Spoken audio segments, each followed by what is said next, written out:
Welcome to CRC Stays at Home. Hi, I'm Thomas, and whoever you are, I hope that you're not going too crazy with all this abundance of free time that you have now, being locked up at home. As for me, it has been difficult not being to be able to interact with actual live, breathing, in your face human beings.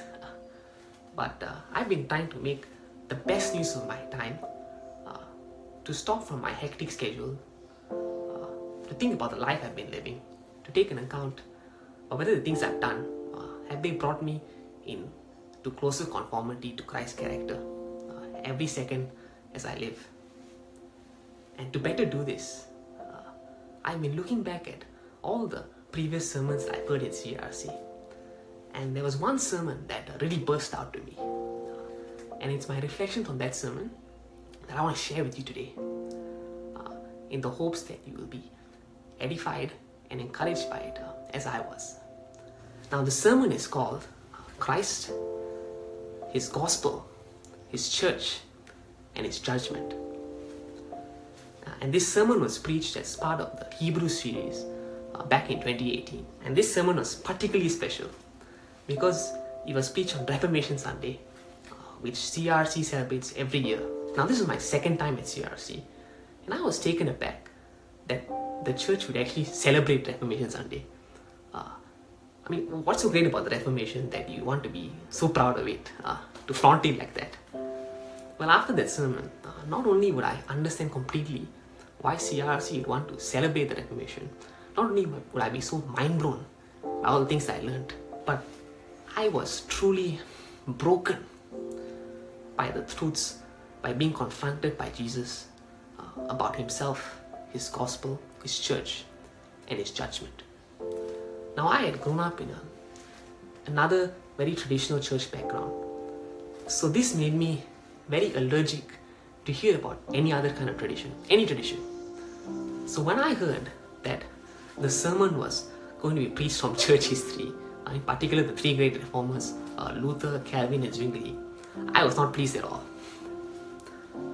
But I changed my mind when I realized that what the reformers were saying was simply what the Bible itself was saying.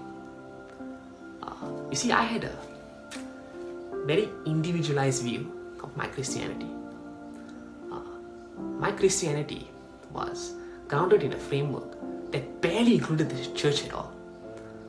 That was why I rebelled so strongly against hearing about church history. Because what do they have to do with me, right? What I soon realized from the sermon was that I had a problem with Jesus' church, and me having a problem with Jesus' church was evidence that I had a problem with God Himself. A concept that I learned at the sermon, something called Coram Deo, which is a Latin phrase which literally means to be in the presence of God. To live Coram Deo is to live one's entire life in the presence of God, under the authority of God, to the glory of God. To live Coram Deo is what every Christian is supposed to do.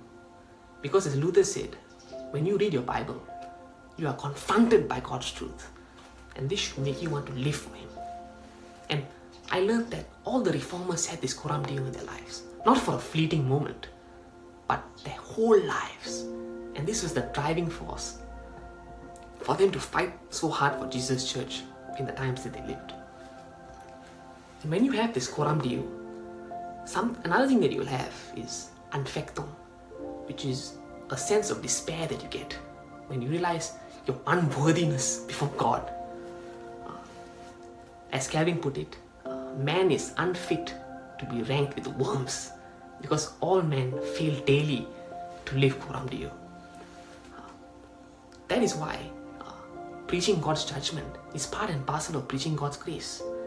Because if God is really worthy of all glory and worship, He must judge those who fail to give Him that glory and worship. And the reformers, because they realized that they were absolute failures of men before God,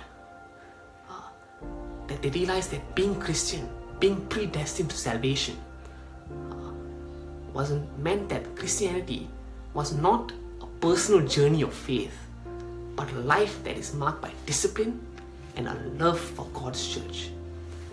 Because God didn't save you alone, but He saved you alongside a whole multitude of other brothers and sisters. So being Christian, having this Coram Deo in your life, makes you bold. It's a boldness that comes from the gospel. And the fruits of this boldness is shown in how you love Jesus' church. Okay? So having been confronted by these truths from God in the sermon, it was then that I decided to stop fooling around and actually commit to a local church, which is CRC. I hope that you too will start to live in this Coram Deo way, and that this will stir you up to love and serve Jesus' church. So that's all from me. Take care.